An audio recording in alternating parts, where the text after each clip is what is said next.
Hoje eu vou falar de coisas que as pessoas não querem falar mais e estão escondendo até dos cristãos, tá? Para poder manter o medo e aprisionamento. Hoje eu quero falar sobre um assunto que muita gente evita, mas que todo cristão ele precisa entender: o pecado, tá? Porque quando a gente entende o que é pecado, a gente também entende melhor a graça, o perdão e a obra de Cristo. E como nossos vídeos estão explodindo no Brasil, fora do Brasil, Portugal, a gente precisa falar sobre isso. Primeiro, nós precisamos entender uma coisa: o que é pecado? A Bíblia ela responde isso de forma direta em 1 João 3,4. Tá? O pecado ele é a transgressão da lei, ou seja, preste atenção, o pecado é a quebra da lei de Deus. Entenda isso. Pecado é a quebra da lei de Deus. Mas existe um detalhe muito importante. Foi a lei que revelou o pecado. Ou seja, se não tivesse pecado, não, a lei não teria o pecado. Tudo bem? Em Romanos 3,20 está escrito que pela lei vem o conhecimento do pecado. E Paulo ele explica isso ainda mais claramente em Romanos 7,7. Tudo eu vou trabalhar dentro de versículos, tá? Quando ele diz que não conheceria o pecado se a lei não dissesse, não cobiçarás. Então a lei ela funcionava como um espelho espiritual. Ela mostrava ao ser humano a sua condição. A lei também tinha outro propósito, outro propósito, apontava para Cristo. A Bíblia diz em Gálatas 3,24 que a lei foi como um tutor que nos conduziu até Cristo. Ou seja, a lei ela preparava o caminho para a chegada do Salvador. Quando Cristo veio, ele veio cumprir aquilo que nenhum ser humano conseguiu ou conseguiria cumprir. Porque estávamos enfermos na carne, não tinha como cumprir a lei. A Bíblia diz em Gálatas 4,4 que Jesus nasceu de mulher e nasceu debaixo da lei. E o próprio Jesus disse em Mateus 5,17: não pensem que eu vim abolir a lei ou os profetas. Eu não vim abolir, mas eu vim cumprir. Ou seja, ele tinha condições de cumprir, nenhum outro ser humano. Jesus ele cumpriu completamente a lei. Ele viveu sem pecado.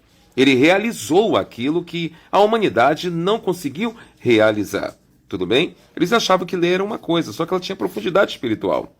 Por isso a Bíblia ela também declara algo muito forte em Romanos 10,4. Cristo é o fim da lei para a justiça de todo aquele que crê. Ou seja, se a lei continua de pé, não tem como ser justiça.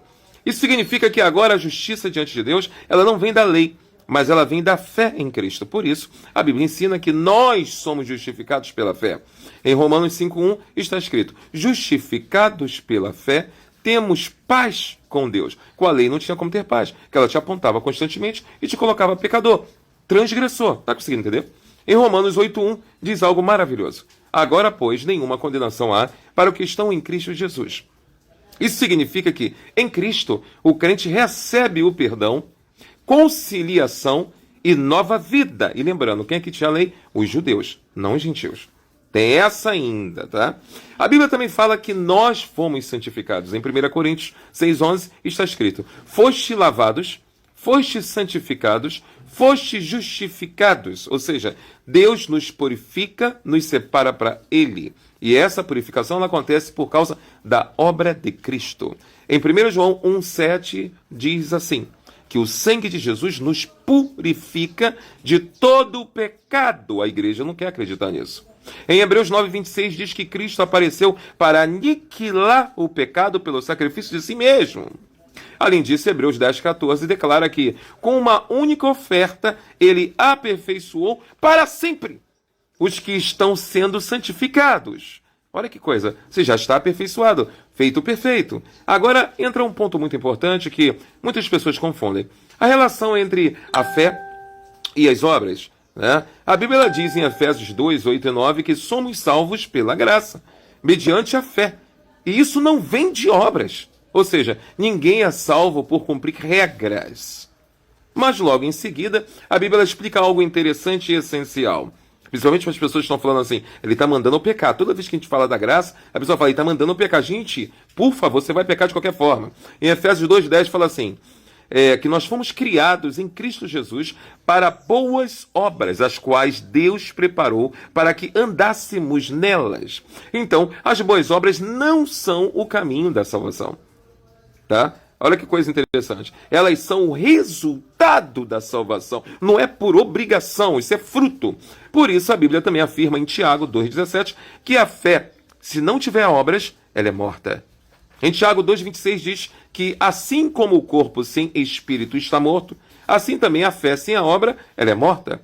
Mas é importante entender, essa obra não são obras da lei, elas são obras da fé. São atitudes que nascem de uma transformação interior. Você consegue enxergar, ter atitude, falar, compreender coisas que no corpo humano você não compreenderia.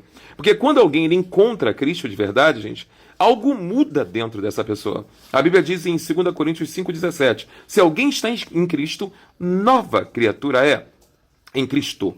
Então, a pessoa ela começa a agir diferente, não por medo ou por obrigação, porque tem uma lei que tem que fazer, mas por causa do amor que agora existe dentro daquela pessoa. Deus é amor. E mesmo assim, ainda existe uma luta interior. Em Gálatas 5,17 diz que a carne luta contra o espírito, e o espírito contra a carne. Isso quer dizer que o corpo, a carne, não se converte. Ela é oposta. E isso acontece porque ainda vivemos nesse corpo humano. Mas o cristão agora tem um discernimento espiritual para entender o melhor caminho por causa de Cristo e a sua profundidade espiritual. Tá? Ele adora em espírito. Ele passa a buscar e viver as boas obras que Deus preparou, ele se agrada nisso. Tudo isso não para tentar ser salvo, não para tentar ser mais santo que os outros, mas porque o amor de Deus agora habita nele. Por isso a Bíblia em Gálatas 5,6, que o que realmente vale é a fé que atua pelo amor. E também diz em Romanos 13,10, que o amor é o cumprimento da lei.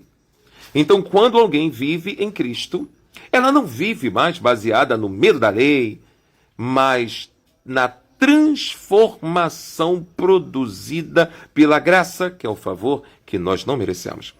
Ela nos purifica, ela nos justifica. Ela foi reconciliada com Deus, essa pessoa, e agora vive uma nova vida movida pela fé e pelo amor. E essa é a beleza do Evangelho.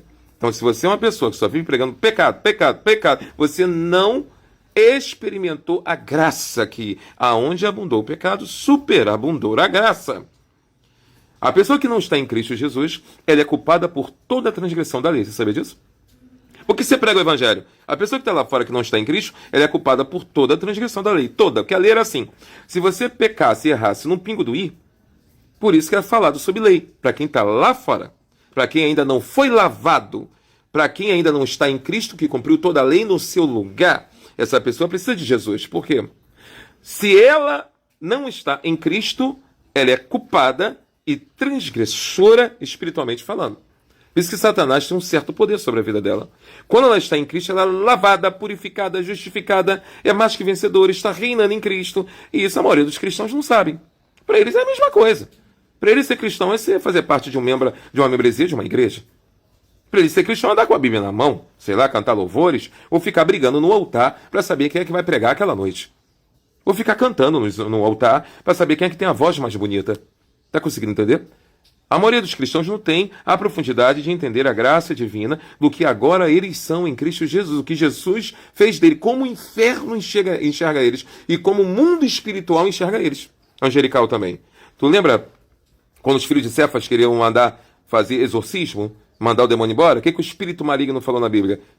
Paulo, eu sei quem é. Jesus também, e vocês quem são? Paulo tinha nome no inferno, no mundo espiritual, porque ele tinha sido lavado, regenerado, abençoado, justificado, mais que vencedor, ou seja, a transgressão não o contaminava mais, não o colocava como transgressor, o diabo não tinha mais brecha para entrar na vida de Paulo. É porque ele só fazia coisa boa, né? Por favor, gente, claro que não. Paulo não tinha um corpo convertido. O corpo não se converte, até que o nosso corpo seja transformado, tudo bem? Mas Cristo já tinha feito de antemão, sem exigir dele essa mudança, por conta própria, que ele não conseguiria, que ele já estava enfermo na carne, já tinha feito a purificação dos pecados dele. A igreja acredita nessa purificação? Não. Ela acha que o purificado é aquele que só faz coisa boa. Parece que o mundo espiritual tem medo das obras daquela pessoa, não é verdade? Ou obras tremendas. E acaba negando as obras de Cristo. Você quer saber um pouco mais? Coloca aqui, Everaldo, eu quero saber. Siga o nosso canal, clica aqui no sininho para você ficar por dentro de tudo que vai acontecer. Você está nessa graça? Eu tenho certeza que esse vídeo, se você assistiu até o final, te trouxe uma paz, uma leveza, uma unção, pois o Evangelho, ele é o poder de Deus na vida daquele que crê. Eu tenho certeza que você está sentindo esse poder em você. Grande abraço a todos vocês. Graça e paz.